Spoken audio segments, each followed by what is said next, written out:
Buenas tardes, bienvenidos a la actividad del día de hoy. Eh, Recuerden que cada sesión, como platicábamos ayer, se va a grabar.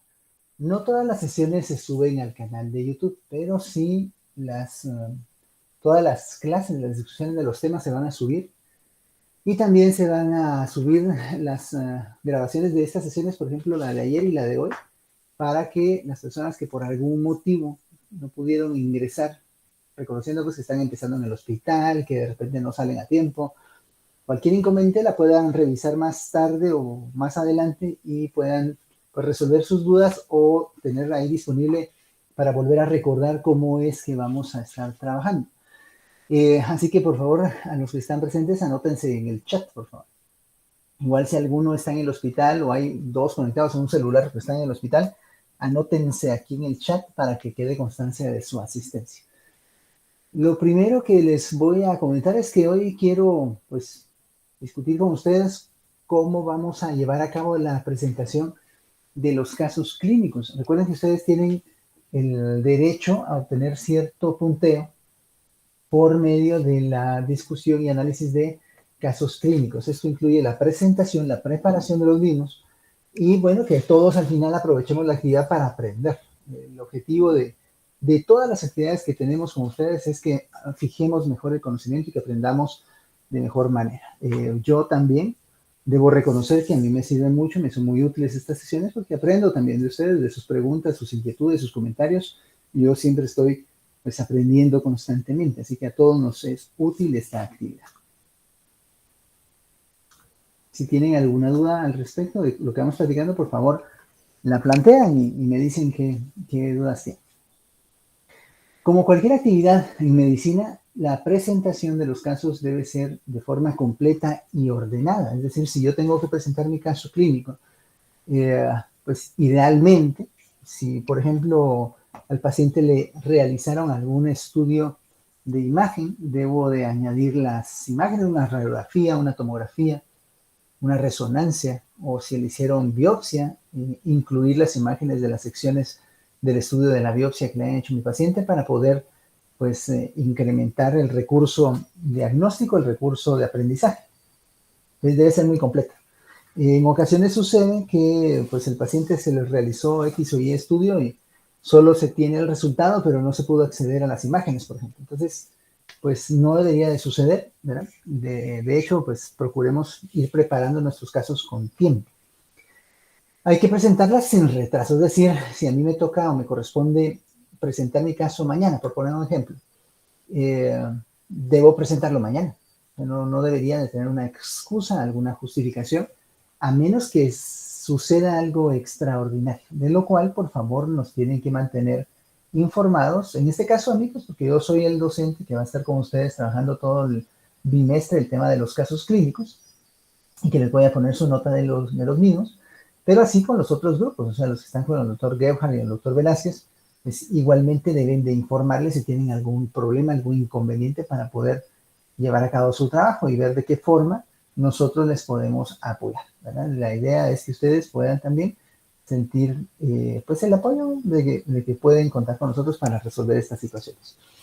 Deberían los casos, a través de su presentación, reflejar los conocimientos que ustedes van fijando. O sea, no se trata de que vengan a leer una diapositiva demasiado recargada y que tenga 1000 páginas de información y que salgamos aquí 3 horas después de revisar lo que ustedes están leyendo. Se trata de que nos compartan a través del ejercicio que ustedes hicieron previamente de la revisión de la historia clínica, del examen físico del paciente, de la revisión de la patología, que nos cuenten qué aprendieron, o sea, a través de una discusión que debería ser muy práctica y muy amena. O sea, aquí todos debemos participar.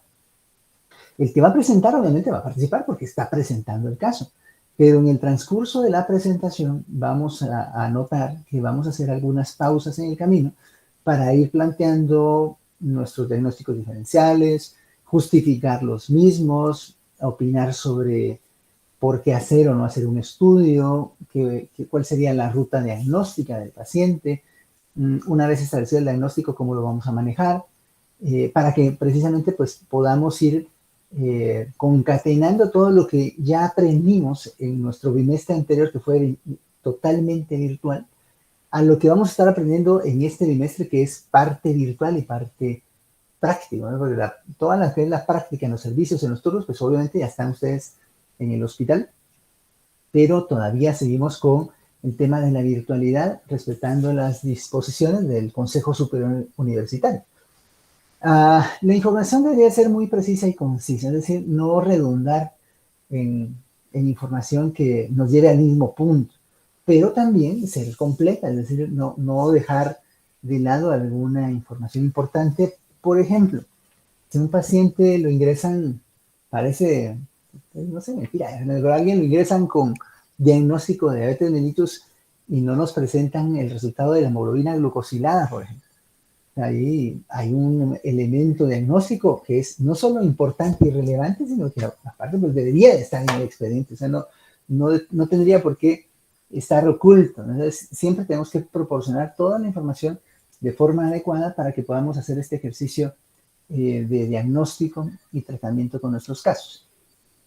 Y también la información debe ser pertinente al tema que se relaciona con el caso. O sea, si un paciente te van a presentar tiene meningitis bacteriana, por ejemplo, pues hay que enfocarnos en el análisis, en la discusión de lo que nos hace pensar que el paciente tenga meningitis y basado en eso, de qué forma lo vamos a tratar y cómo lo vamos a monitorear. Claro que, por ejemplo, una neumonía podría tener también relación de alguna forma con meningitis bacteriana, pero no es el tema principal de nuestro paciente, a menos que también tenga neumonía. Pero, pues, aunque tenga razón, no nos vamos a desviar en la discusión a hablar ya de neumonía si el paciente lo que tenía era una meningitis. A esto se refiere este punto. Básicamente vamos a dividir la nota en dos áreas. Una es la revisión de la ficha clínica. Todos tienen que enviarme, por favor, de su respectivo caso que van a presentar, la ficha clínica que se elabora con el formato que ustedes ya conocen de la manera en la que aprendieron a desarrollar las fichas clínicas, cómo estructurarlas y cómo hacer el desarrollo del método de WIL que aprendieron en los primeros años de la carrera. Esa incluso es un formato, ahí, una ficha que ya está pues predisponible ahí para que solo la puedan utilizar como base para desarrollar la ficha clínica completa, pero en términos generales, lo que debe incluir esta ficha clínica son los datos generales del paciente, el motivo de consulta, la historia de la enfermedad actual, la revisión por sistemas, los antecedentes patológicos y no patológicos. Aquí importantísimo, los antecedentes de vacunación también de los pacientes. Si son señoras, pues si tuvieron alguna complicación o contratiempo con los embarazos, si tuvieron antecedentes cesáreas, cuáles fueron las indicaciones de las cesáreas, si dieron lactancia o no dieron lactancia, son antecedentes muy importantes que pues pueden tener relación ya sea directa o indirecta con el problema que atañe al paciente en la actualidad. El examen físico debe ser un examen físico pues lo más completo posible, pero tampoco ser tan exhaustivo que nos lleve 5 páginas de revisión, de completación del examen físico. Obviamente sí tiene que incluir los signos vitales del paciente, debe incluir también pues la inspección general del mismo, una descripción general de cada aparato y sistema del cuerpo, pero debemos de ser más exhaustivos en la descripción semiológica del aparato, órgano, sistema que estuviera afectado. Volviendo al ejemplo de las neumonías, pues claro que tengo que decidir cómo está el corazón, si está rítmico o no, si tiene soplos, qué sé yo, pero debo también de enfocarme en toda la descripción del examen físico completo del tórax, incluyendo el área pulmonar. ¿Cómo están los ruidos pulmonares? ¿Están bien? ¿No están bien? ¿En dónde están las anormalidades? ¿Qué tipo de anormalidades tiene? En la manera, o de manera, mejor dicho, de que sea lo más completo en relación al aparato afectado, de acuerdo al problema del paciente. Basado en todo lo anterior, vamos a plantear un listado de problemas. El listado de problemas lo pueden plantear del más importante al menos relevante para el caso del paciente, y de ahí en adelante, o sea, basados en eso, el problema más relevante, más importante que ustedes consideren con el paciente, lo van a desarrollar utilizando el método de WIL que ustedes ya conocen. ¿Sí? Esto incluye que de ese problema van a describir los datos subjetivos, los datos objetivos, los nuevos datos del paciente, cuál es el plan diagnóstico, el plan terapéutico y el plan educacional.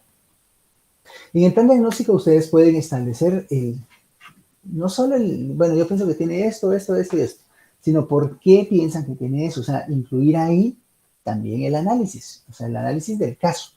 Bueno, yo creo que el paciente tiene neumonía porque tiene historia de 15 días de tos, escalofríos, tos productiva de esputo amarillento, además tiene estertores inspiratorios en la infraescapular izquierda, tiene fiebre y además en la placa se ve un patrón radiopaco, radiológico con broncograma. Entonces, todos esos elementos me hacen pensar que tiene neumonía. Ese es así como el caso clásico de una neumonía bacteriana. Bueno, pues eso ya justifica mi diagnóstico y planteo mi análisis de esa manera. Y de acuerdo a esto, pues planteo también el plan terapéutico, que debe incluir la actividad que le van a prescribir al paciente, los controles específicos, la dieta, los medicamentos con su nombre y sus respectivas guías de administración y dosis, y también otras terapias que puedan aplicar. Por ejemplo, si le van a hacer drenaje postural, terapia vibratoria, bronquial, o sea, cualquier otra cuestión que ustedes incluyan o deseen incluir dentro del manejo del paciente. Y en el plan educacional, más que decir cuestiones muy evidentes, digamos, como por ejemplo, que le voy a decir al paciente que es importante que se tome su medicamento, que haga caso, o sea, más que eso, aquí de lo que se trata en esa sección es que ustedes planteen qué quieren enseñarle al paciente en relación a su problema o cómo prevenir reactivaciones o exacerbaciones de su problema. Volviendo al ejemplo otra vez de la neumonía.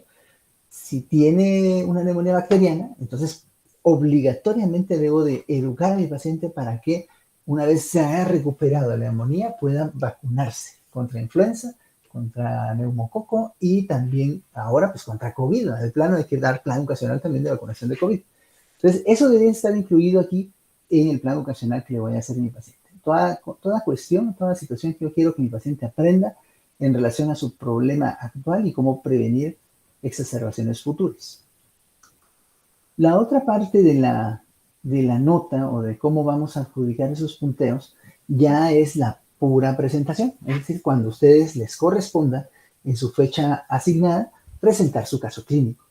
El caso clínico esencialmente tiene que tener estas 10 diapositivas. Empezando con los datos generales del paciente y el motivo de consulta. En una segunda diapositiva, la historia de la enfermedad. Aquí no quisiera que pongan toda la historia, digamos, que a ustedes, la descripción que ustedes pusieron en la ficha clínica.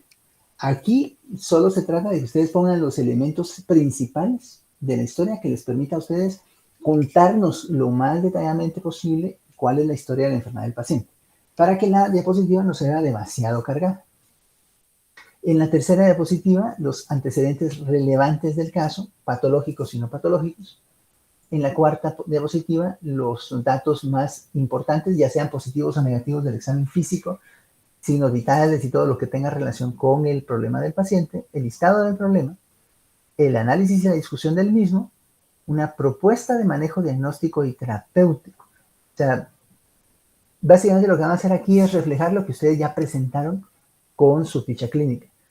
Qué conclusiones van a obtener del caso y al final aquí el orden está inverso, pero la diapositiva 9 tendría que ser una breve, muy breve revisión de la patología o del tema del paciente, el problema que está afectando al paciente. Y por último, la bibliografía. Entonces, si ustedes se dan cuenta aquí, en cuestión de unos media hora nomás, podemos discutir bastante bien un caso clínico y sacarle el máximo provecho posible. Esto también lo digo de esta manera porque haciendo números, tenemos entre 6 y 7 semanas disponibles para poder desarrollar que al menos cada uno de ustedes presente un caso y los podamos discutir de esa forma de adjudicar su punteo. Y que pues ya terminando su rotación, ustedes puedan pasar a la siguiente. Voy a terminar con estas recomendaciones de este astrofísico, el profesor Richard Feynman. Él pues es de origen estadounidense y dentro de otras cuestiones trabaja mucho en el área de las matemáticas y el desarrollo de lineamientos generales para lo que al final terminó siendo la mecánica cuántica. Pero estos son los consejos que él pues, le daba a sus estudiantes. Hay que mantener una actitud constante de lectura. Todos los días deben aprender o pueden aprender algo, y por muy sencillo o mínimo que parezca, si aprendemos todos los días algo nuevo, al final del año sabemos 365 cosas que no sabíamos el año anterior. Así que por favor lean todos los días. También recuerden que pues, somos humanos, no somos ni dioses, ni máquinas, ni objetos ahí inanimados, y necesitamos regresar a nuestros orígenes, a nuestras raíces. Traten de pasar algo de tiempo con la naturaleza. Si tienen un patio, si tienen, aunque sean unas 2 macetas, salen a ver sus plantas, échenle agüita, cuiden una planta, o si pueden el fin de semana salgan a caminar, distráiganse un poco. La verdad es que es importante para su misma higiene mental y salud física y mental en general. Tienen todo el derecho y también la obligación, doctores y doctoras, de preguntar. ¿Sí? Ustedes están aquí para eso. ¿Cómo vamos a generar conocimiento? ¿Cómo vamos a generar discusión? Preguntando. Y por muy simple o sencilla que parezca la pregunta, por favor no tengan miedo de hacerlas. O sea, planteen sus dudas, planteen sus preguntas. Para eso estamos acá. Y si yo, porque tampoco estoy obligado yo como docente a saberlo todo, ¿verdad? Pues si no sé la respuesta la vamos a buscar juntos, no hay ningún problema. Nunca dejemos de aprender, es parte de lo que estamos platicando. Y realmente al final de cuentas, lo que más nos puede ayudar en el desarrollo de las sesiones que vamos a estar teniendo es que no nos interese mucho lo que los demás piensen, ¿no? Que si voy a preguntar eso, de repente van a pensar mal o saber qué dirán, ¿no? O sea, ustedes pregunten, participen, para eso estamos.